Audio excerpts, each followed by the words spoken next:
Welcome everybody here to your coverage of the TI4 Qualifiers European Division. I am joined by the wonderful, the intelligent, and possibly the most handsome person from Navi. Thank you for having me, Toby. It's great to have you here, Kuro. It's great to have you here. We get to do a good match. Haven't cast any of the European matches so far. I heard you actually had a little bit of fun with Puppy. Was it the first day that you casted qualifiers? one game with Shiva. We casted a game, he united against PR. It was quite the game, so I'm hyped up for this game, though. I'm looking forward to it too, man. RoX and Mousesports, like the only game which, well, Mousesports lost was to RoX, and RoX lost no game. So yeah. It should be a good contest. Let's jump ourselves straight in the draft, man, because I know you like to get down to business. No stupid questions, just straight to the game. Well, right now, there's not much to say. We see what the teams are trying to do. They played yesterday, right? They played yesterday their last game each other, but they didn't really show their cards. So right now we'll see the serious side of Mousesports and RoX. Well, there was nothing up this like for grabs for their last game. Like taking the #1 position was like well, we verse one or the other. That's the only thing which really tossed it up. And I don't think either of these teams really care about who they match up in the lower bracket too. Exactly. That's because if they go down, of course. But yeah, so RoX is not a normal double elimination bracket. Yeah, but RoX, like, they're still going to come through with some confidence, even if you're not showing your entire draft. Like, you still got a 1 game up on them. Yeah. Small thing. Well, right now we see RoX is taking the time for the first pick. The bans are the usual. We see Batrider, Wisp, 2 heroes which are like, they're rather famous again. Oh, we train Protector for RoX. The classic Goblik hero, I gotta say. Mouz doesn't even wait 1 second, get Prophet and AA right away. Man, you know Fader as well as I do. This guy's not going to, like, the entire team would have sat down and go, okay, this is our strat.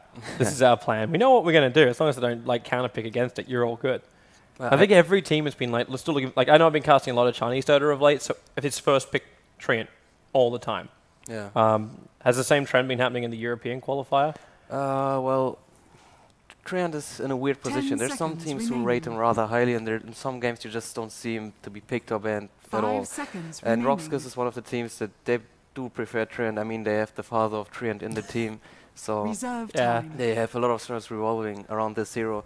But it's interesting what Mouz is up to, though. And we see Lycan. Lycan is a hero we didn't see too much lately. He's been picked up from time to time, but not the same way he was 1 patch before. Well, I think it was Luminous who was saying, it's actually a fair, like almost last week now, with Lycan. The reason why Lycan started tailing off is just because he's chip damage. You're not going to bring down the towers early on by just like forcing it straight out. So Treant Protector was normally picked up, and then he threw out his ulti out too, so Lycan can't move in his ultimate form. He can't bring down the towers easily until he gets level 3 Necro Book, and by that time you've kind of lost control of the game. Do you kind of feel like Lycan is in that scenario, or is there still some other things that work for him? I gotta say, personally, I think Lycan is actually still a pretty strong hero, but he's much more of a niche pick now because Necro Free has been nerfed a lot, actually. It's been nerfed for like 2 or 3 patches straight now, and it hurt Lycan so much. At the same time, some other heroes came into the pool, and teams started to figure out this hero more and more and more. And Lycan was always the hero that is really strong on Dire, but not the best on Radiant to begin with. 10 seconds Then the Necro got nerfed, so people saw less of a reason to rate this hero too highly. 5 seconds But RoX has always preferred this hero for quite some time now.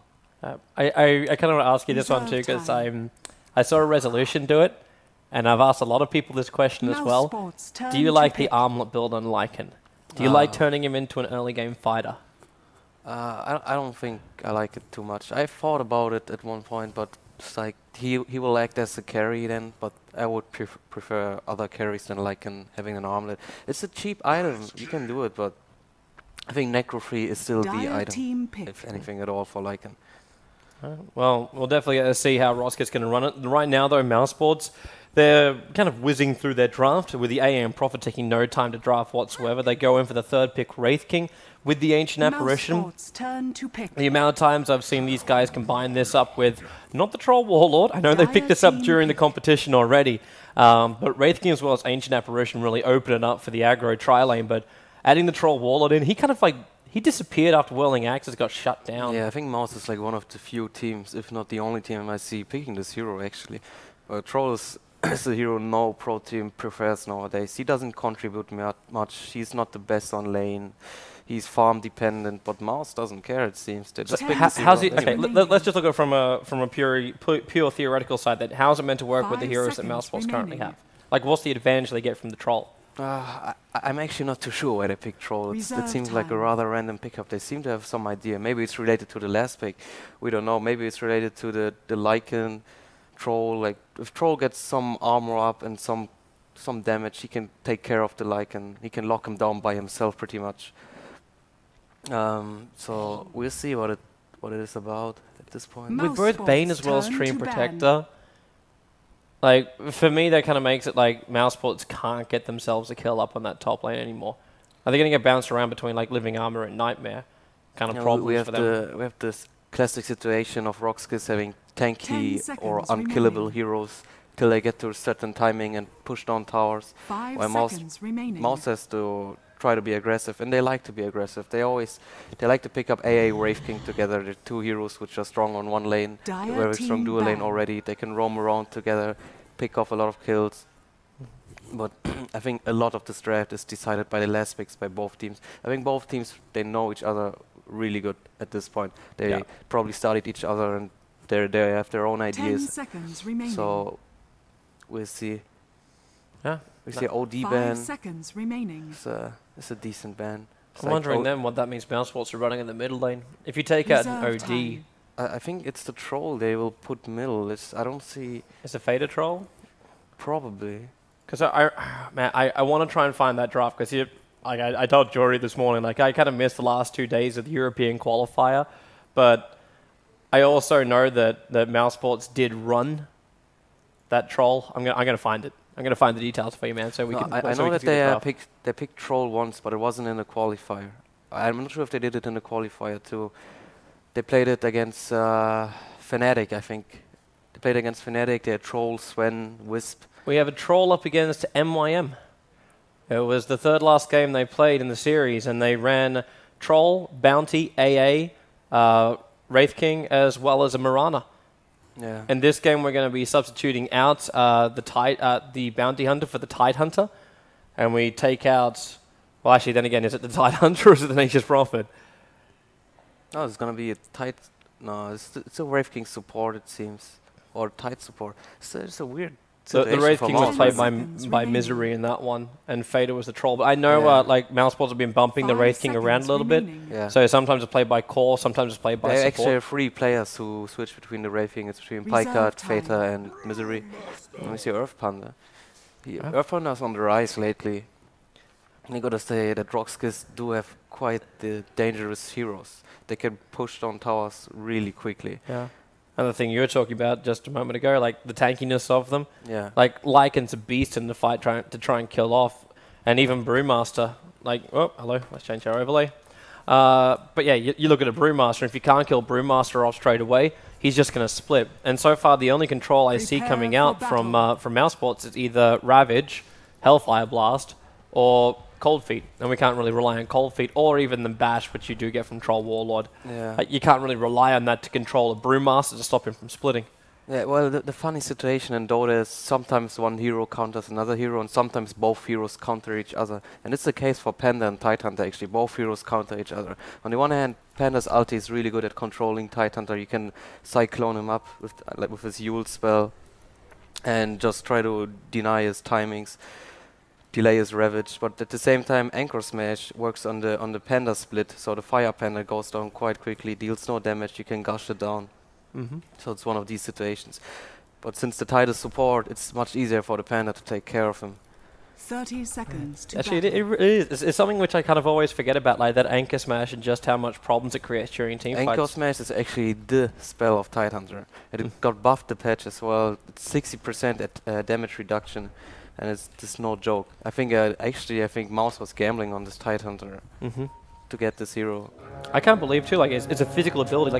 Like even if you have Lycan pop into ulti form with BKB, he actually the Anchor Smash will still affect him through that. Like I actually wasn't sure about that mechanic until it was brought up yesterday during the Mars TV competition. Yeah, there was the time when Nakes was still picked much more, and Tidehunter was a little bit of a surprise pick against Nakes. You could just take care of him. But now Tidehunter is much stronger actually than he was some time ago. The second spell got buffed, Kraken Shell.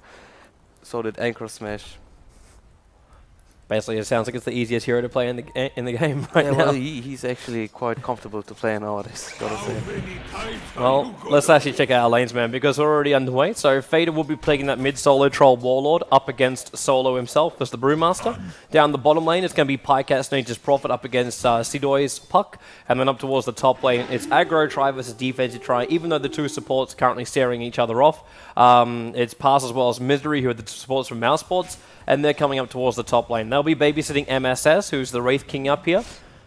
And Gold Black and Yol will be the two supporters, Tree and Protector as well as the Bane, and that leaves BZZ tagged up for as 633 for the past, I don't know how many years now. But we still call him BZZ, and he is the Lycan.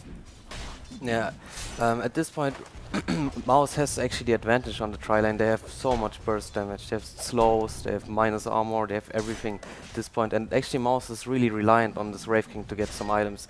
They picked up Troll, which makes Wraith King even stronger with the battle trance. And on the bottom lane, what's interesting is that Pycat chose to go for boost of speed.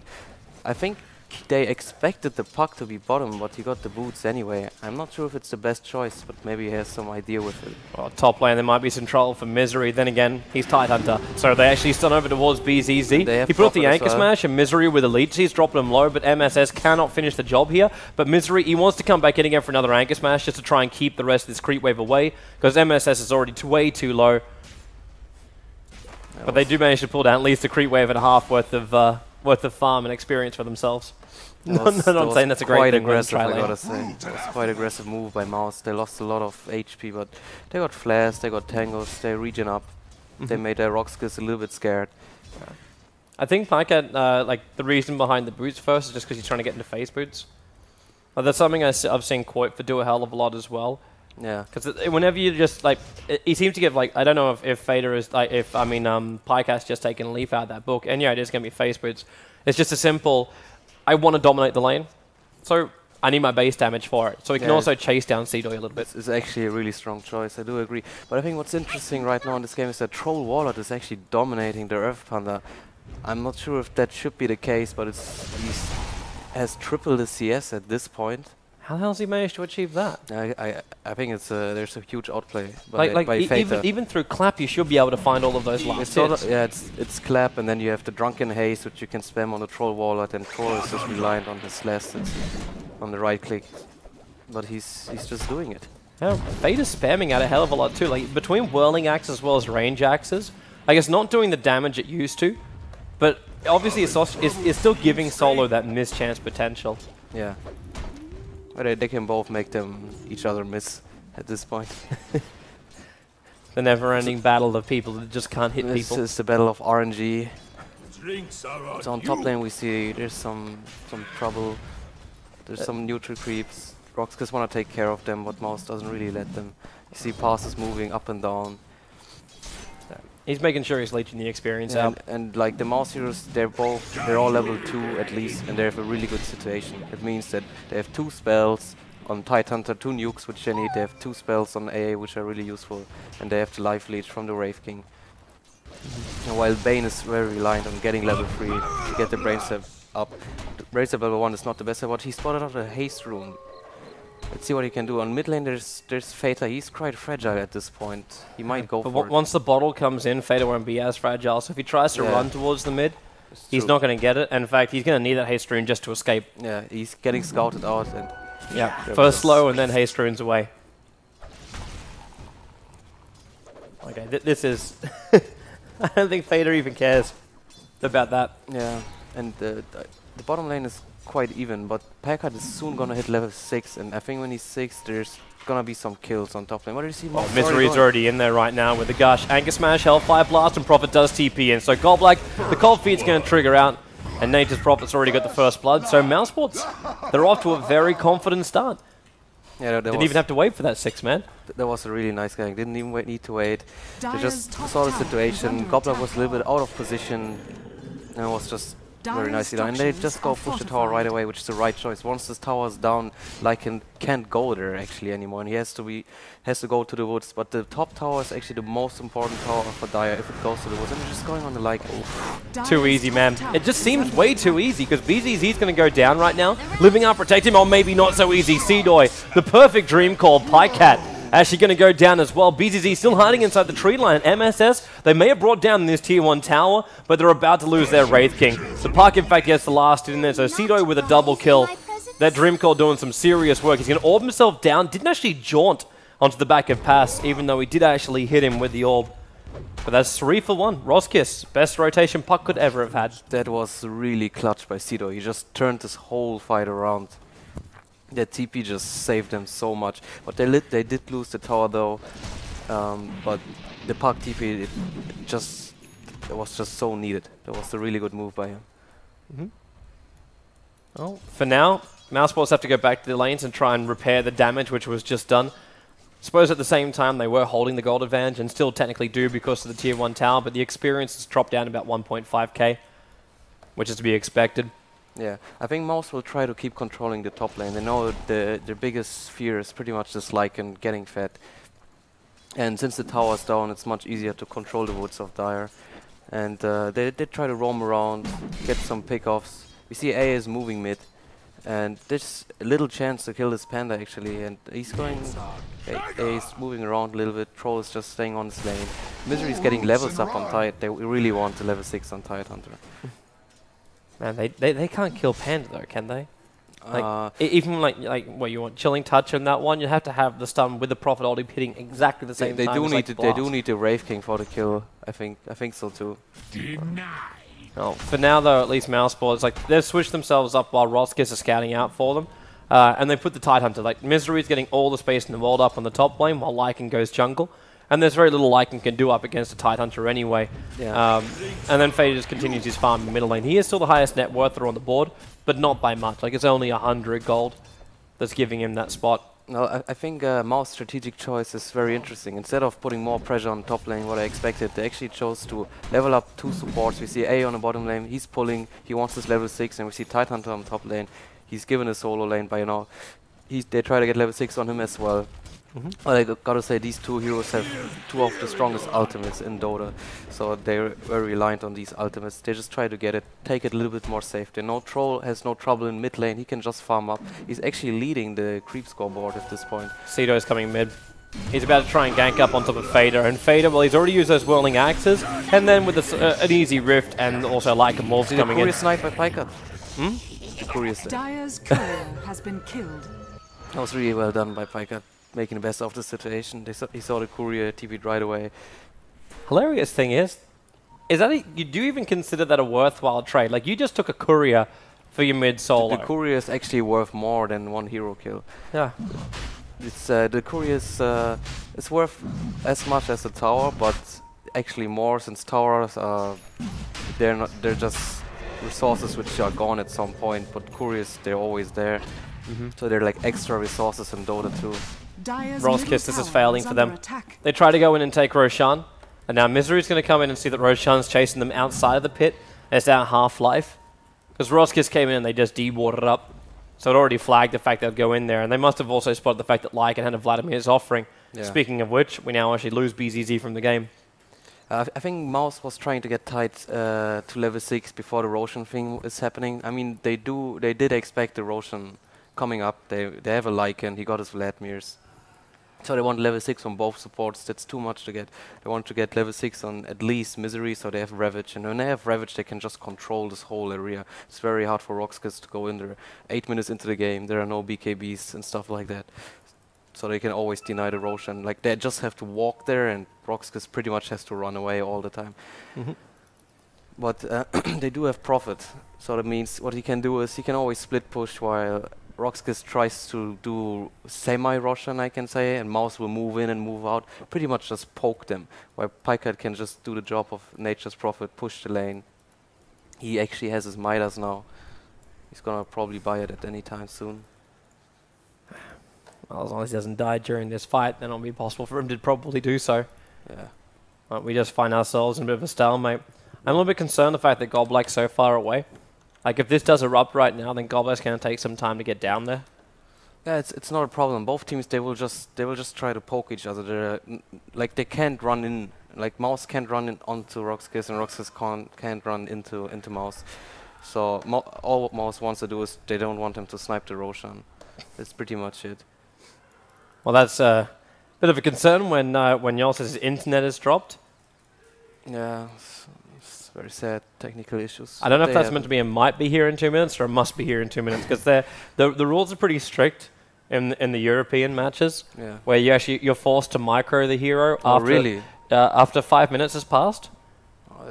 Because the 5 minute delay is there, so once you go past 5 minutes, it's possible for all the players to check every detail inside of Dota TV. Okay. So they have that's why the rules are so strict. Oh, let's hope for the best then, that he gets his internet back up. You could imagine trying to micro a Lycan as well as his wolves during the middle of a team fight. This situation is so depressing when your teammate is out. Like, you know, when your teammate suddenly disconnects, you already feel very bad to begin with. Like, you're under pressure in any tournament pretty much, but in TI qualifiers more so. Like, your teammate is gone, you don't know if his internet can come back up, what other problems he can have, and you're like under this clock which says 5 minutes, and then you gotta play him on your own, and it's like, oh damn. Yeah, it's like you're under severe pressure. Yeah. There's also a reason why a lot of the teams normally like try and go into like boot camp houses. So like if something goes wrong, you at least have support or a secondary option. Shout out to the Mouse Sports guys who are currently in my office. Using that quality join Dota internet. I say join Dota. Technically it's Freaks for You gaming. I gotta say, we don't have internet. Fader, he actually has a buckler and he's going for mech, it seems. It's an interesting choice. It's not something we've seen on Troll War ever, I think, he does in a this competitive a lot, game. Like this is just Fader's thing. Whenever he plays mid heroes, he always builds them as like the team fight supporter heroes. Yeah, he was actually one of the first, if not the first Invoker player who did mech on him. And he just likes to have a very supportive position in it for his team. And the game is resuming at this point. Yeah. Roshan is there, Goblok is moving in, Fader is doing the right thing, pushing mid lane. We see MSS taking it easy, getting some creeps. There's a ward though by RoX to spot them out. They're going to get themselves over towards that pit pretty shortly. Roshan sitting down 3,000. Mouz wanted to pressure mid, but Roshan is just falling too fast. It's like they just want to let it go though. Like Profitability is bouncing around them and Roshan's still not down just yet. But it's not going to take much longer, and now they're actually going to come back in again when Roshan's at basically its critical point at 1,800 life points.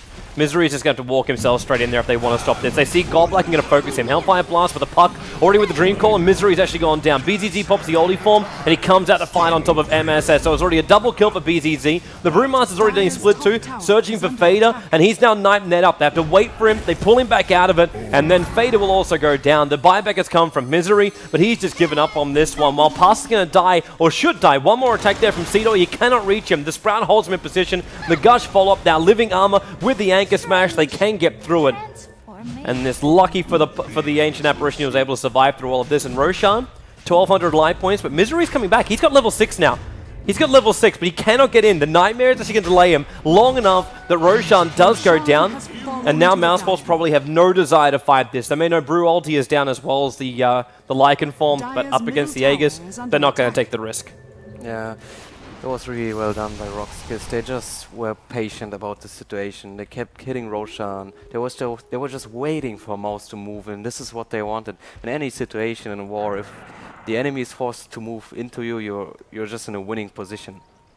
And it worked out really well for RoX, because I think Mouz put themselves under too much pressure. They should have just taken it easy, you know, even leave the Roshan at this point. It's very hard to stop Roshan against these heroes. They have Lycan, they have Puck as a teamfight hero, Panda as the teamfight hero, they have Treant Protector. They should have just pressured mid a little bit more and like even top lane with the Prophet, but sometimes you're just under pressure and you make choices.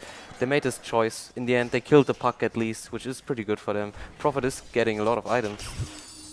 He does Midas, face boots, 1.3k gold, that's quite a lot. If we do take it into account like a late game Prophet, just how effective is that going to be up against RoX Kiss? It's gonna depend on his item choices, what he's trying to do. Like we see Troll Warlord is going for mech, so I'm not too sure what Mouz is after. Do they want to push? Do they want to teamfight constantly? Because the thing is, Mouz on paper, like Mouz does have the better late game. They have they have 3 right-click heroes. They have a huge ultimate in Tidehunter and Anchor Smash to deny their damage. While RoXkiss is more reliant on trying to push the base down as soon as possible. But right now, RoXkiss is actually the team that plays more patient than Mouz is, and it's paying off for them. Patience is paying off for them at this point. Well, for now, man, I'm still looking at MSS farming with like his ultimate available. So if RoXkiss do want to try and fight in any kind of area, like Solo's coming down and reveals his Blink Dagger for the first time. Yeah. Now Mouz knows he has a Blink Dagger, and what RoXkiss might do is they might just go middle and try to take the tower. With the Blink Dagger Panda, they can just initiate any team fight. At the same time, there's top lane, we see Bane going on. Oh, yeah, Fiend's Grip is not going to be able to work here. They did have, that was 3 TPs, 2 of which got cancelled. And 1 AA ulti, there's the instant team reaction by Mouz. Unfortunately, it's a bit of an overreaction because, yeah, back in mid lane, Fate is being initiated on. Sit up and towards the air, the Puck Dreamclaw will go, and AA has no ulti to help him out here, but Misery, he's got Ravage, so he'll let it rip as the Anchor Smash is taking away all the damage of RoXkiss. They've already lost the Bane right now, and Golblack as well as Seedoy is trying to run out. That Anchor Smash really hurt onto Golblack and Seedoy, but they need a little bit more. Orb away quickly, tried to go for the Anchor, actually hits on Solo now. Negative 51 damage, that's a nice thing for a Brewmaster to have as he gets spun up in the axis. That's a double kill for Misery. And now you see what happens when Mousesports actually team fight correctly. Yeah, RoXkiss just gave Mouz a chance to come back into the game rather easily. Oh, they might get Golblack too. Golblack makes the right choice. The Ice Blast coming for him. There was a huge misplay by RoXkiss. Panda actually cycloned the full wall while the Puck ulti was on. I think the Puck ulti even missed him. And he actually saved him by doing so. Gave Mouz some more seconds to reorganize themselves into the team fight. You saw what happened. Misery moved in, put on the Ravage. The rest is history. Yeah. I just couldn't believe the fact, like, he just jumped in there with the Anchor Smash, and it looked like both Puck and Tree were okay. Yeah. And even with Living Armor, I thought, it's going to be okay. But then 4-point Anchor Smash just took away a quarter of their life points, like both of them, in such a high AoE. Yeah, at the same time as when one Tidehunter moves in and Anchor Smash, all you can do is run away, actually. And when you run away, you're just going to lose the fight. But it was like the opposite from Rox. It's like Solo blinked himself into that. Yeah. But we see RoXkiss is not giving up on the mid tower. They want to go once again. They pretty much know that they played this fight wrongly, but they know that they can actually still win team fights. Lycan does still have the Aegis. They need to use it at some point. He has his Necro once soon as well. Radiant's middle tower and they're just going for the mid lane. There's no Ravage. They know that, so they're not afraid of the Tidehunter this time. But ulti is up, and what we right now see RoXkiss is actually stacked, very stacked. They could pull off one ulti already. But they're waiting. Mouz is waiting for now. Yeah, they're waiting until they come in a little bit tighter now. MSS jumps on Golblack. The A ulti is on the way in. It's going to hit on both Yol and the back end MSS. He's going to get freed up. That's the Tree ulti trying to hold them in position longer, but it's just the Wraith King ulti that's gone down for the Bane's death. And Golblack really slowed up by that Hellfire Blast. He's trying to go for a secondary lead seat, but just has nothing to give. And Pycat, who's moving in, chasing down Seedoy. The blink up again from MSS. They're going to follow Seedoy over the hill, and then with the trees down, well, they'll force the clap up, but Seedoy is already away to safety. So 2 heroes go down again for RoXkiss. They do not claim the tier 1 tower for this. And actually, the tier 1 tower on the top lane is also down. So RoXkiss, they're actually down 2 tier 1 towers for what do they get? Actually, they've got 2 themselves. Yeah, take it back. Bottom and top lane both got pushed in by creeps. The thing is, there was a second failed attempt by RoXkiss getting the mid tower, which is it's gonna be very hard for RoXkiss actually to jump back into this game. If you fail 2 attempts to get a tower, and Mouz won 2 team fights, and they won this team fight without Ravage, and the mech of Trollwater actually paid off. I mean, you can fight a team who has a mech and you don't, but it's really hard. But if Mouz has this mech and RoXkiss doesn't have a mech, they have a huge advantage in any team fight situation. I was actually passed a little bit of information about that mech that Fader built the mech on Troll yesterday up against MYM. But before that point, only once in a competitive Dota 2 game has mech ever been built on a Troll Warlord. Yeah, I thought so. I haven't personally never seen it. I was surprised by it, but it paid off so far. And no Mouz is the aggressor. They're just going bottom. They have their ultis back again. They have all their cooldowns back again. Fader just popping off the ultimate to help try and bring down that tower. When Ravage is up, RoXkiss want no part of this. But with a Nightmare, okay, they slow down Misery, but they don't stop the DPS towards the tower. And now they actually use trees to take the Nightmare off, so Misery is free to fight. Yeah, Mouz knows they're in no danger. They know that RoX will not dare to jump into them. Pycat, Sprout, yeah, she's got BZZ. He's got nowhere to cut out of this one. Fate is going to come in with a Prophet ulti as well. BZZ is obviously still in ultimate form, but MS has blinked himself up. The Living Armor is going to protect him nicely, and the ulti form will last a good 5 to 10 seconds longer. So he's away to safety. The Pycat, that was a very quick response. Yeah. But they can't control the Lycan still. No, there was no lucky bash. It might have been the bash they needed to kill him. The A ulti missed as well. If both things would have connected, he would have died probably. But what's interesting is we see Pycat went for Shadow Blade on Prophet. It's an item we don't see a lot on him. We see it from time to time, but ever since Shadow Blade got nerfed, it got 10 seconds more cooldown. We didn't see it too much lately on him. We see RoX is going for a smoke gang. They're searching for Mouz, but Mouz is probably aware of the smoke gang. We see them, they're just moving to the other side of the map. Considering everyone's missing from every single lane. Yeah. And RoX, they really want to make use of their cooldowns and timings. They did have a 12-minute blink on Panda, I think it was, and they have to level 2 ultimate on Panda now. That means they really want to pull that one off. But at the same time, Mouz is just getting more and more items. We see support Tidehunter has mana boots and blink dagger. Yeah. This is a dream situation for the support Tidehunter. And that's the beautiful thing about what Fader does when he plays this support troll in the mid. He frees up money for the support heroes to buy these type of items, or the offlaner in this case. Because like Fader's walking around now with Vladimir's offering as well as a mech. Like Wraith King is loving him during team fights too. Because you're adding in a high amount of miss. Misery is taking away most of your damage as well as giving team fight control. And then you get a huge amount of life points either through your basic attacking, which is also working for the range heroes because of like obviously Wraith King, Vampiric Aura, but for the melee heroes to get the extra buff up. Then you got the mech on top of all of that, while Ancient Apparition is taking away the life regeneration of RoX. Just all in all, it's a simply smart draft. And they're gonna find the Bane. Yep. And there's no one near him that can help out. Like Tree's coming in and tried to actually... Is he trying to get him invis? No, he couldn't. There is 1 point up in Nature's guys, but Troll Warlord's already got the kill. They're looking for more. They know there's some heroes around. They spotted out the Panda more or less, but the Panda's in no real danger. He has a Haste Rune, Blink Dagger up, Town Portal. Oh, yes, to watch out a little bit. Then again, they commit Ravage. As well as in they come. Can they actually get the stun off? Living Armor. The Brewmaster's just going to split. But Anchor Smash again is being used, so he's lost all of his DPS, and they've actually killed off 2 of the Brewlings already. It's just the Earth Brewling left, running back underneath the tower. From range, he's going to turn the stun up on top of Fader. Is Pug? Okay, this Brewling's in a little bit deep here. But Misery's already used his Ravage, and they didn't get the kill. Yeah, they both used their big cooldowns. Panda ulti's out, and so is Ravage. It was a nice attempt, but... At the same time, I don't think Mousesports are caring too much about the Ravage. Like, the Ravage is only like great if you're trying to kill off the Brewmaster, or like even BZZ. Like you're not going to think you're going to control him up too much. Maybe with the Dream Call though. 3 euros into that. The Anchor Smash already over on Solo, so his damage is low. But Fiend's Grip over on Fader. So Troll Warlord's giving nothing to this fight apart from his Vladimir's offering. Now with the lead seed, MSS has just been drained. His ulti will trigger, but Misery continues to go with these Anchor Smashes. Has another gush up his sleeve. It's a double kill for BZZ. This Wolf is just going to town, and Solo with the Haste Rune, he's right on the tail of MSS. They should be able to bring him down right now. Club comes off cooldown, which means the kill is there. Ancient Apparition's completely gone AWOL on this top lane. He will also take a fall, while Pycat just says, screw this, I'm out. Goes towards the bottom lane, and we'll just start pushing that one out. Perfect fight for RoX. That was really well done by RoX. They knew there was no Ravage, so... That was really nice play by Yol actually. He locked down the Troll for full 5 seconds with his ultimate, and Troll is the danger in a team fight. There was no Ravage. And the timing of RoX was just on point. They just knew they could take this fight. They just knew they could jump in now, and this is their chance to do something. And the game evened out again at this point. It's going to get out of control, man. Is up, which is the main thing or main problem. The timing is just too good for RoX. I suppose at least have one good thing. They know that it's up. Yeah, they know it's up, but they need to wait another 35 seconds for the Ravage, while Panda Ultimate is already up, pretty much. Yeah, ulti might buy him a little bit of time, but then again, like BZZ and Solo.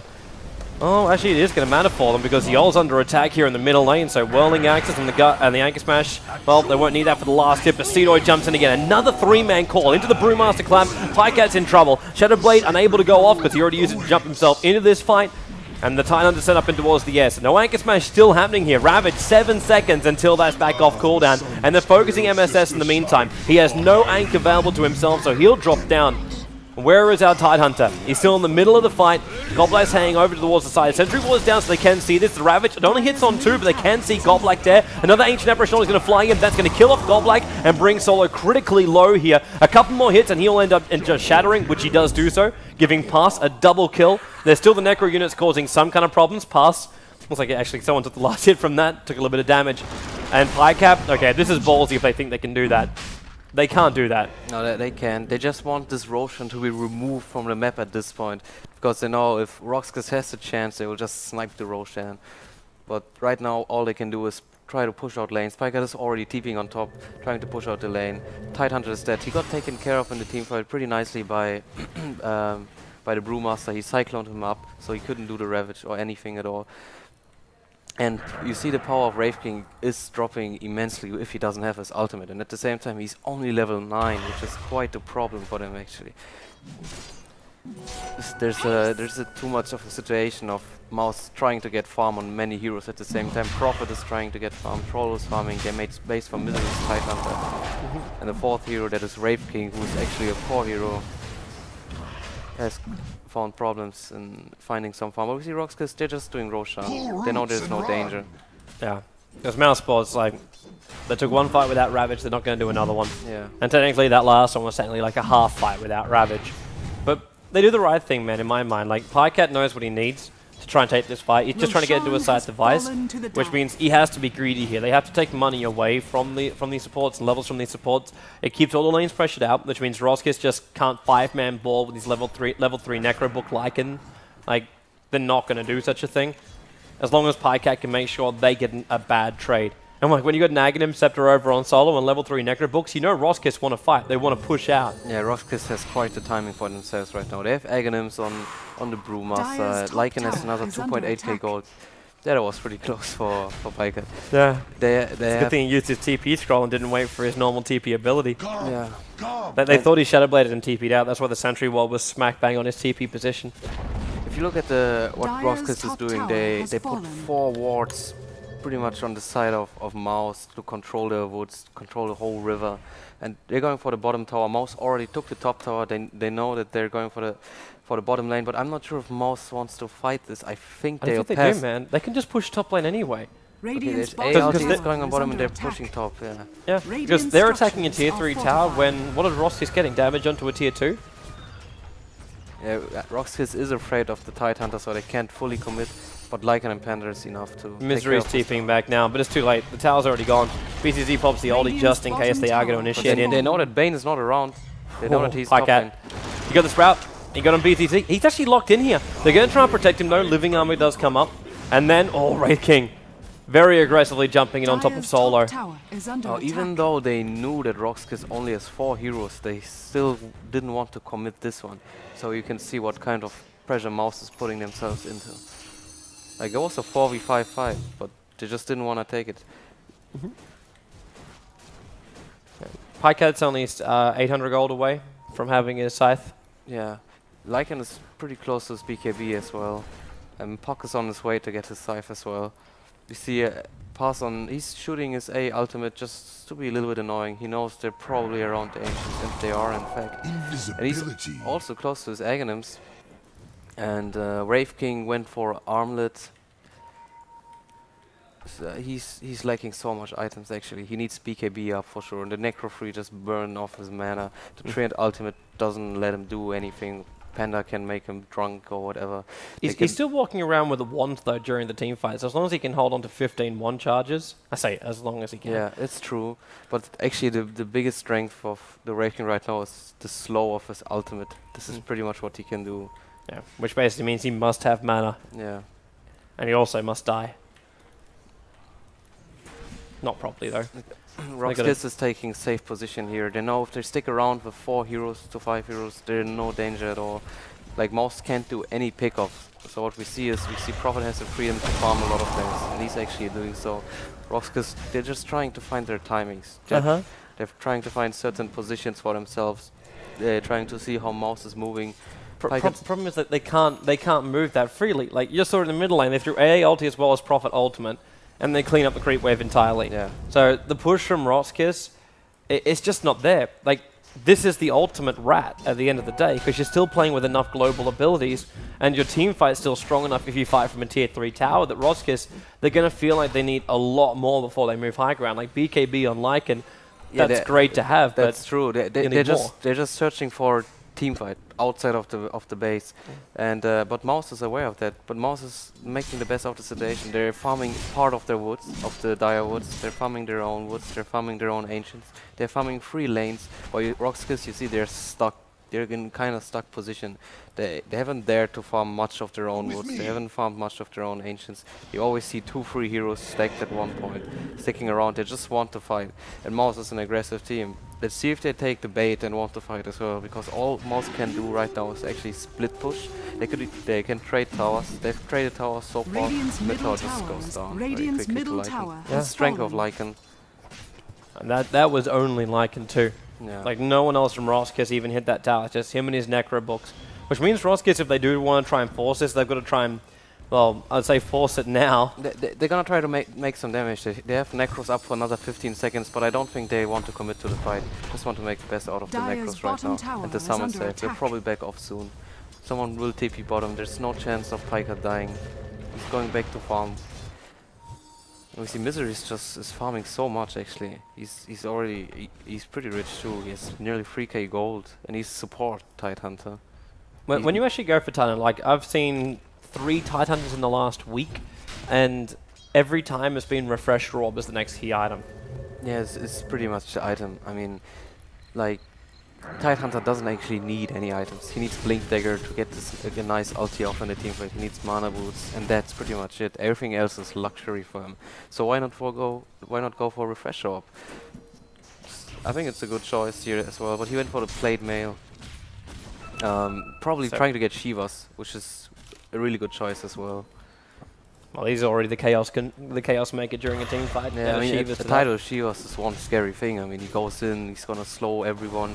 Everyone has minus 40% attack speed, then he can make them minus 60% damage. And it's just coming up from a support Tidehunter, he creates so much chaos. So this is a dream situation for Mouz. And we see Piker will try to maybe go on the puck. He has Hex up, but Sido is aware of the situation.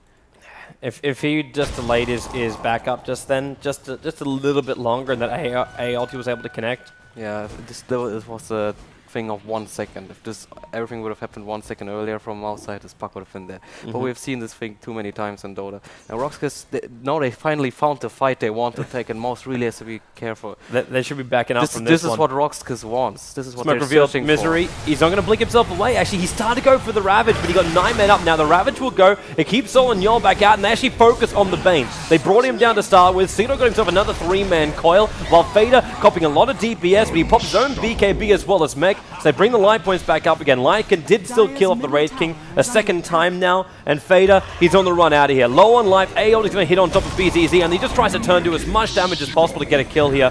Sido did jump in, but he wasn't affected by that Ice Blast, while Misery has now found himself going one-on-one with the Brewmaster. Not a position he wants, so what do they try and do? Send Pycat towards the mid. He's trying to take the tier 2 tower, and actually, Tidehunter got himself out to safety. He blinked out and was able to TP out to safety. And now they do TP in the tree and protect the mid tier 2. That was a really nice choice by Piker to go mid right away. There was nothing to do there. RoX was just searching for this fight, not in the high ground, just somewhere on the map. They made the best out of it. And Piker just went mid right away. He knew what to do. Do the nature profit thing. Try to get some towers, try to kill some creeps, but mind you, RoX do have Treant Protector, so he is gonna give all his efforts and try to heal up the tower. Ulti is flying in, but won't connect on anything. It's like it was searching for the puck. Yeah. With the Aghanim's upgrade to it, would have kept Puck back there for a very long time. And we see Puck does have a Hex now, which is a dangerous situation for Mouz, because pickoffs are much more easier now for RoX. RoX didn't really have a good stun or lockdown to jump on any hero. They have the Panda Clap, and well, that's it pretty much. Or Puck ulti, which they can't commit on one single hero, but they have Hex now, which makes the situation much easier for RoX to try to roam around, find some kills, and especially one single hero they can really kill now is the Nature's Prophet, which had so much trouble in this game. And for me though, I think Nature's Prophet, like, they might be the one to kill, but like he's also the man to win this game for Mouse Sports. You got 3,000 gold over on Pycat. the biggest thing for him is the fact that tier 3 tower is actually exposed on the top lane. So if he can keep that momentum up through the top lane, like between farming jungle and just keeping the pressure up there, he's going to keep RoX just looking behind themselves. Well, right now, what Mouz is trying to gamble on, they know Roshan is soon up, and Roshan is a fight which is just getting harder and harder for them. The third Roshan is going to be harder than the second one, and the second one was harder than the first one. So right now, what Mouz will try to hope for is pretty much to find the pick-off. They need to find a hero singled out somewhere on the map. They have the scythe on Prophet, try to hex him, kill him right away. But the thing is, RoX is a smart team. What you see them do is they're just stacking all the heroes together constantly. They're connecting all the time. Just look at RoX's position right now. They're ready to fight. They're just ready to fight all the time. Can they keep doing this though? Because again, like the ping came out from Goblek saying, "Yo, Pycat again is up on top lane." The thing is, the more they do so, Roshan is up now. They're going for that. But you're right. With the thing is, when they keep stacking together, Mouz is like they're free to farm the whole map. That's true. But RoX is always compensating by taking a fight right after that. If you look at the gold graph, you can see pretty much it goes up. That means Mouz is like getting all the farm from the map in the woods, and then suddenly there's a team fight, and RoX is jumping back with the gold graph. The gold graph pretty much explains the game. If you look at the gold graph this way, Farm, team fight, farm, team fight. Farm, team fight from Mouz, and RoX is always compensating. Mouz like failed to dodge the team fights twice. Like the last team fight was a team fight they shouldn't have taken, but they got jumped nonetheless. And now Roshan is done, and RoX will probably try to get the top tower. And now top is quite the trouble, because it's getting constantly pushed in by Prophet. And but if they try and take the tier 2 tower though, they're going to lose their tier 2 tower in the bottom lane. Exactly, that's why they haven't committed so far to go top lane. They really need to try to push out the lane. The problem is, if they push out the lane with more than 3 or 4 heroes, then the bottom lane will fall. If they only put 1 hero top, or 2 heroes, they will actually die to Mouse. That means that they will give Mouse the pick-off they are searching for, and they can't afford that at all. RoX is playing very safe on this one. They really don't want to get picked off at all. Yeah. So they're like in a stuck position. Both teams are in a stuck position and try to make the best out of it.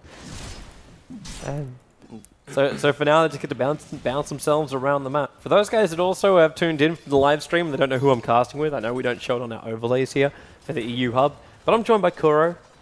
We're casting together for the first time in a very long time. Fun times, man. Well, it's always fun times. A little bit more of a passive game for this one. But yeah, but I think from a strategic point of view, it's really interesting. Like we said, it's like they have this. You see this bottom tower on guard. Don't do that kind of stuff to me, man. Oh, where's the gem? They have dust. Actually, don't have a gem on any of these heroes in mid. Gem, but he wasn't there in time, and 2 Invis heroes passed each other. Yeah. Solo was the other one, like he's the man I was looking for with the gem, and now he's coming in towards that mid lane. But Pycat basically TP'd out to look like he was trying to start to farm. Yeah, we see Pycat is TPing bottom right away because he knows they're pushing it, but I'm not sure. He's got a TP scroll in 2 seconds. He got a TP scroll, that's true, but you can underestimate the strength of this push. The Necros, all the summons. I don't think he is though. Like he doesn't have Prophet ulti, so he's just trying to find any kind of trade-off here. He's definitely not underestimating it. He's just trying to make the best out of the situation, because sitting in the base is not going to do anything for him. But the problem is, if RoX is going to force the team fight. Sorry, he just baited the fact he was going to go in for his ulti, but the Brewmaster has jumped in. Now the Whirling Axes have already happened here, and MSS, wow, okay, they're down to 1 Brewling already. The Tidehunter does go down, the gem is dropped on the sidelines. Ty kind of needs to buy back into this one, but he cannot actually yet. Now he does. Is back up again, and there's your blink into the Ravage. On top of Seedoy, MSS, BKB is up. The puck, the Aegis Model will trigger off on him, and the BKB has already gone off from BTZ. They're turning back into MSS. It was Fiend's Crypt up, not able to get the kill though, because he was still inside the BKB, so no damage coming out. Now they can Nightmare him out, but Goldblack, he's on the run, locked in the tree line. Fate is sticking with him, and MSS blinked into the last hit. TP out by Bane. Misery though, he found Seedoy, gushing into him, but there will be an orb away from Seedoy. They can keep chasing though with the double blinks. The question is Wraith King able to jump himself up there? He's too far away. Yes, that was a nice blink by Seedoy. Took the right path. If he would have went straight to the base, Pycat might have just caught him in time. And RoX was overcommitting a little bit here. Fighting in this area is a little bit too much. They did snipe off the Tidehunter, but you always have to expect buybacks at this point of the game. Because Mouse they know they need to have buybacks. If you don't have buybacks, get picked off once, it means the throne is gone pretty much. There was a little bit of an overcommitment coming up by RoX, because they should have just taken it easy. The Rex was already falling. If you look at the Rex, it already lost half the HP during the fight. So they could have just, you know, put some summons on the Rex, try to bait Mouse, Like, so they have to jump RoX, because when RoX has to jump them, Bane can't take a good position. Bane was forced to use Fiend's Grip on Wraith King, who didn't die. Yep. Pretty much a wasted ultimate. Then Puck can use his Hex, but they couldn't really focus down one hero. It's too hard. Just too hard to go in here. It's too much. Just take it easy. Let the fight happen here pretty much. And I think Roxas would have taken the fight. Because they do have the Aegis, they have their key items, Aghanim's up on Brewmaster, he has Kuras now as well. Roxas will soon try to find another, and this might be a pick off top lane. BZZ's far enough back now. Must have felt it coming. Yeah. Roskis are actually waiting for someone to jump in towards the mid lane. Goldblack as well as Yol were in Viz, they're hidden by the Nature's Skies. So they're grouping up again for another just straight up push down the middle lane. They just definitely want to fight. They have Kuras on top of that now, so they're actually much stronger this team fight. But BTZ's not there. He's on top lane. He has a. He doesn't. It's Brewmaster with the BTs. Yeah, it was Boomrust. Yeah, he's gonna join them pretty soon. They're just taking it easy. They need to push the top lane. Piker's already on his way, pushing bottom lane. And Roxas, they're just preparing. And let's see the cooldowns. All cooldowns are pretty much up at this point. Ravage is up again as well. But there's no buyback this time from Tidehunter. Which means he's going to be a little bit more cautious with his life. Yeah.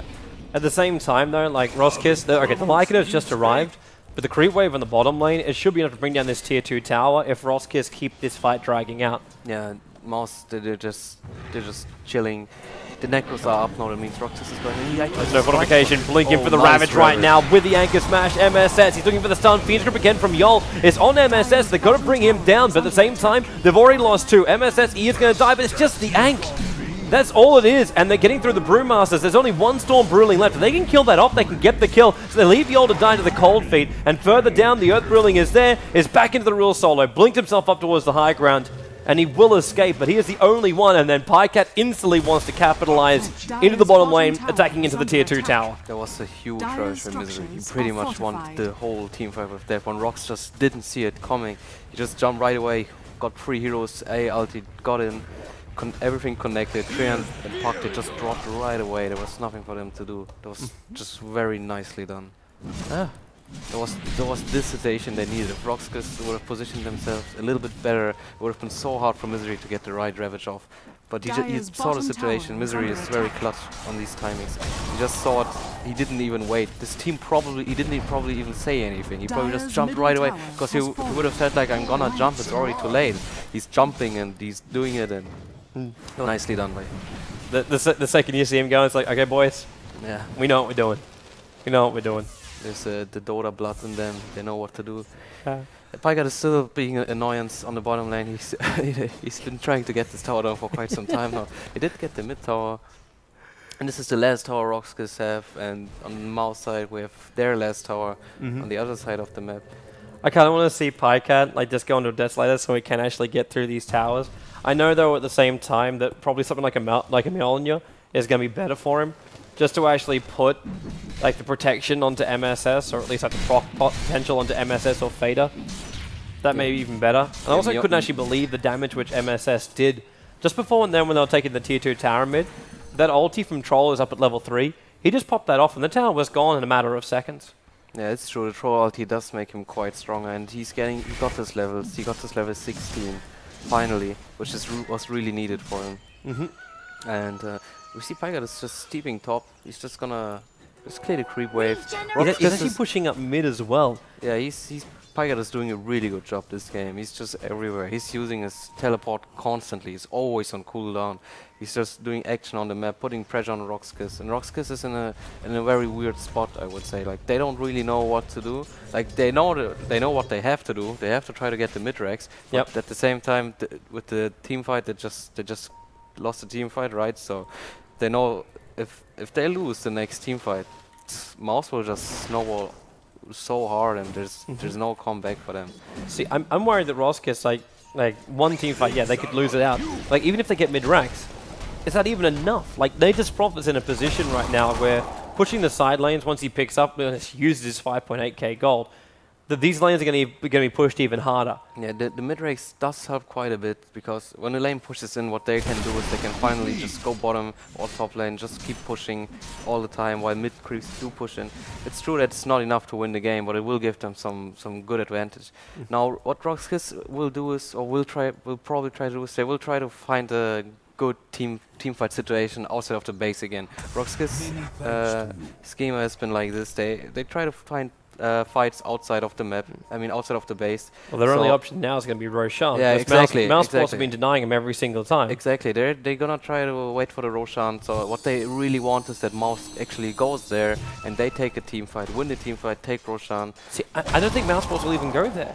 Because is Roshan okay? Now, like, I know Puppy has slapped me down for this a couple of times, but like, is Nagus the Immortal really worth running the risk of not winning a team fight? Well, the thing is, if you look at Mouse items right now, we see Fader has a Demon Edge, so he's actually getting his first damage item. I think they're feeling confident to take up any team fight. I think both teams want to fight at this point. And Wraith King is getting stronger. He has 3k gold. Look at A. He has Ghost Step Dragon and 2k gold. They're just they're just rich at this point. They won the team fight. They got all the levels they needed. And RoX had a really good chance to actually finish the game with the mid fight, but Misery denied their chance. Like before that, they like I said, they wanted to have the team fights outside the base. They took some team fights. They won them, so they could go into the base. They had 2 chances. Both chances they just failed. So right now they can't afford to do that anymore. Yeah. So they're like RoX actions are.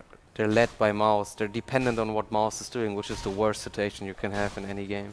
The situation happens a lot of times, but Mouse is taking it easy. They know they have Troll Warlord. That means he can get a lot of stronger. He's gonna get his MKB probably at some point.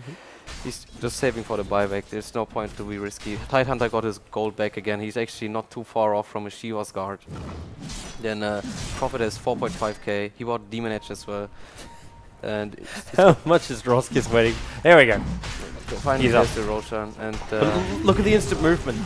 I know Roskis is going to kill him off quickly though, which means like this top lane push isn't going to do any kind of damage. Yeah, like Mouse doesn't know Roshan is up. Because like, he just spawned. He just spawned, exactly. But RoX was giving up a lot to just get this just spawned Roshan. And he just died instantly. Otherwise he would have pushed on top a little bit more.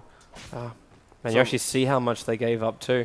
I hadn't looked at the graph. Like we've been looking at the graph saying, oh, it's been farm to team fight, but now it's just straight up for Mouse Sports. Yeah, they gave up a lot. And right now Mouse is just taking it easy. They know they have so much key items coming up for them. Like we said, there's the Shivas, there's some MKBs, buybacks. There's an E-Blade from Ancient Apparition. Yeah, that's interesting. I love it from Pass, because he's like, okay, well, who is the damage dealer in the team fights? Yeah. It's Lycan.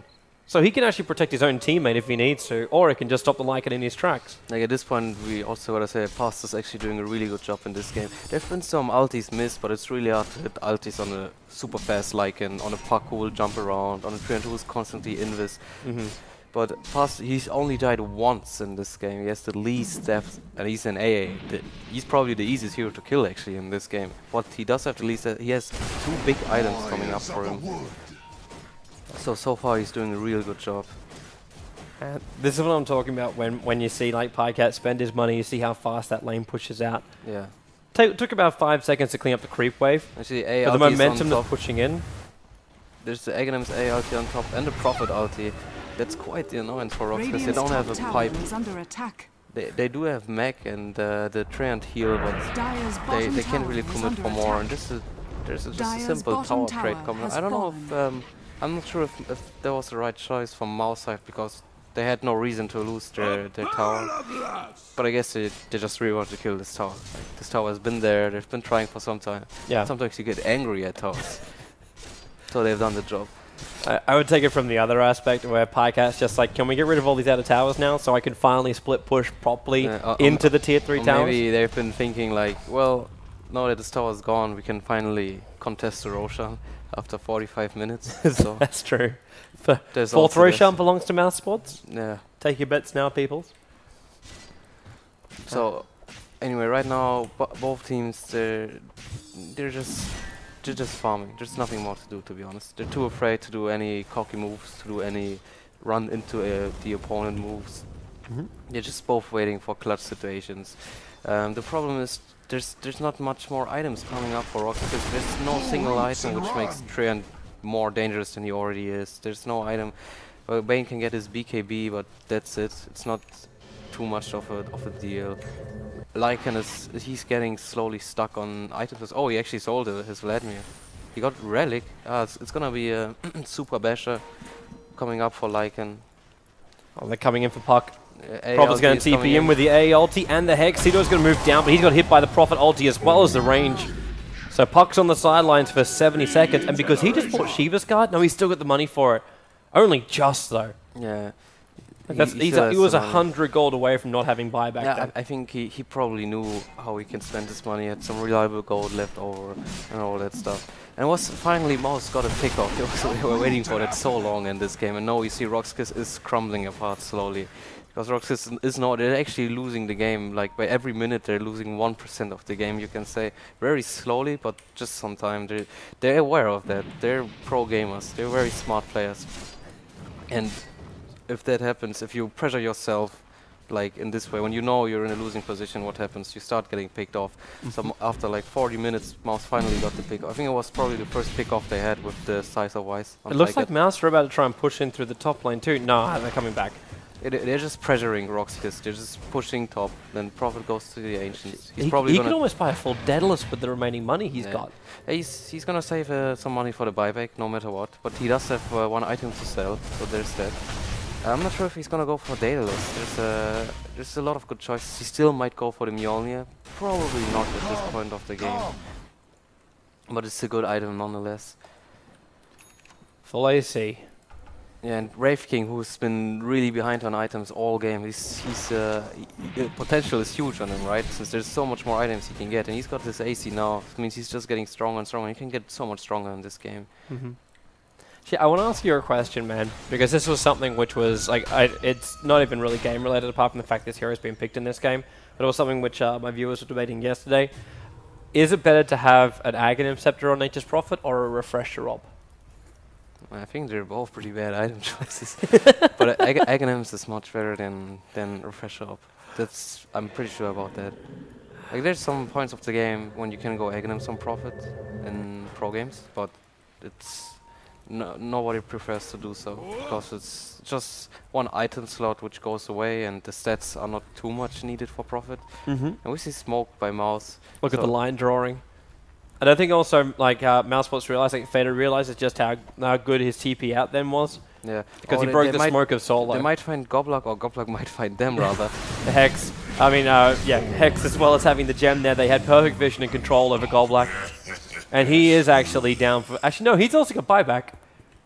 Yeah. I'm just going to leave this menu up right now. So we have 4 buybacks for the die side. AEA is the only one who doesn't. They're all going to keep having their buybacks. This game is probably going to be decided by the next Roshan.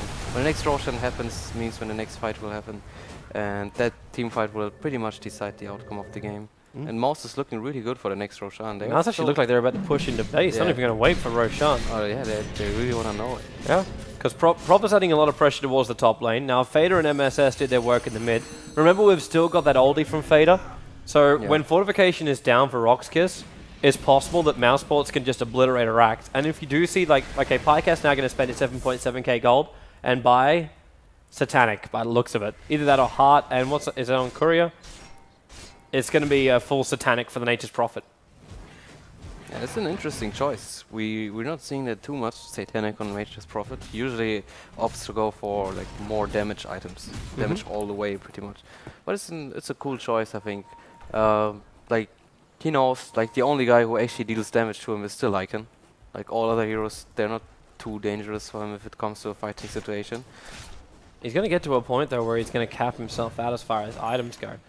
Like he's walking around with obviously his phase boost now, but like that Shadow Blade won't last forever. Yeah, this Shadow Blade is probably soon gone. Then he always has the choice of replenishing the BKB. He can just rebuy it. Yep. And yeah, he's pretty much maxed out though at this point. I mean, he has to potentially get one more huge item, but he's not too sure what to get. Shadow Blade is pretty nice, and if he gets a Daedalus, he's gonna have more DPS, but the Shadow Blade is serving its purpose as well. The Shadow Blade's allowing him to escape from these moments. Yeah. That's a really short-range TP from Pycat. He's got to wait 11 seconds before he can summon an army of trees. No, he's smoked by Mouz. I think they're waiting for Roshan. Like, they're expecting Roshan to be up around this time, or expecting... Oh, they're expecting RoX to wait for him. Yeah, exactly. And actually threw the axes up so they could see him, and they're going to come in for BTC. Well, BTC, okay, he walked for like half a second before the BKB will be triggered, but now he's going to get bashed up. And now BTC, he's so low on life. The E-Blade is protected past for the time being. And both Bane as well as the Lycan's down. The Brewlings are about to lose their life as well. We've got an Earth Brewling battling down a little bit further. And well, there's a buyback coming out from the Lycan, but he doesn't have ultimate form for this one. And Pycat, he's jumped in here. He's got the Hex over on Cedoy. Goblek must throw out the Overgrowth to keep him away. Brewmaster did die at the end of the day, and Pycat's got himself back out to safety. But Mousesports lose nothing. They didn't even use Ravage during that engagement. Yeah, the Lycan couldn't even bring down the 5th position support. It was he just E-bladed himself. It was very nicely done, just in time. And Lycan died for it. Yeah, it was a weird engagement. Oh, they got Goblek too. This could actually just be the breach from all breaches. They wait till the fortification's over, and then Fader can just trigger off that ultimate of his. Even though he's holding on. Maybe he forgot he has it. That was the best situation for Mouz. They just found a simple fight somewhere on the map. Like, they could have hexed the Lycan right away, or Lycan should have BKB'd right away, but they were chilling still. I guess they were too surprised. And yeah, they seem to... They'll probably get all 6 racks. They still have all their cooldowns. There's Ravage, there's Raid King Ultimate A, ulti is up again. In 20 seconds you're gonna have Prophet ulti, and you're gonna have the Battle Trance soon again. RoX is at the fight now, there's no choice. They jump in, BKB as well as the ulti from BZZ, but Fiend's Grip, at least they bring down the Raid King, but now you're Ravaged from Misery, and that's gonna be, that's gonna be GG. RoX gets lose everyone, BZZ will call it out. It took 52 minutes and 52 seconds before the call was made.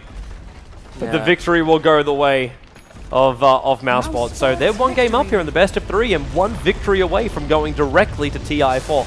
Yeah. Maybe not straight into the main slump, because they'll still have to play the best of 5 tomorrow for that one. Yeah. But a good start for the boys. Yeah, it's a really good start. RoX has had really good chances to close down the game, actually. There's been some... They've pushed middle lane twice. They failed to attempt twice. That was the best chance to win the game. I thought actually they would win the game by pushing mid.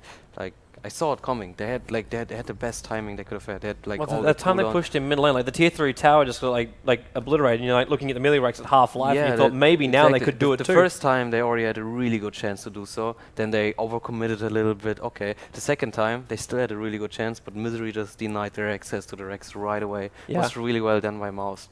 And there were a lot of really good plays, some very cute plays. Like Lycan tries to go on Prophet, and then Past just E-bladed him right away. We just saw that. The thing is, some heroes of RoX, they just didn't have a chance to do anything anymore. Like Bane, he didn't even know what to do with his ultimate. He just puts it on Wraith King, who still has an ultimate. So you're like doing nothing pretty much with your Bane. Then you have Trent is just, going in, trying to do his ultimate, just not really working out everything. Mouz got all their BKBs up, they have 3 BKBs. That was always one of the bigger problems though, like ultimates, not like Bane, because Bane kind of still felt like he had a presence in the later portion of the game, depending like obviously the heroes, but heroes like Tree really tail off. And it felt like Brewmaster also, like his ulti, it was just a hindrance just to like come and kill these things. We have 3 things to kill instead of 1 thing to kill. So it really did feel like RoX's line just drop off. Definitely all these heroes drop off. Yeah. Definitely, that's out of question. Especially Brewmaster is one of their core heroes, and his ulti is very weak in late game actually. Like the punners, they just die. Yeah, it's almost like you want to stay as the original Brewmaster so you can do some more damage. Either way, peoples, we're going to have ourselves a break. I'm actually going to jump out of the commentary box. Drussel's going to come down here and join you if you're going to stick around, Kuro. All right. Yeah, so stay tuned, peoples. We've got more action coming up. Game number 2 of the best of 3 for the TI4 EU qualifiers. So if Mousesports win it, they're going to TI. So a lot on the line. Stay tuned. We'll be back.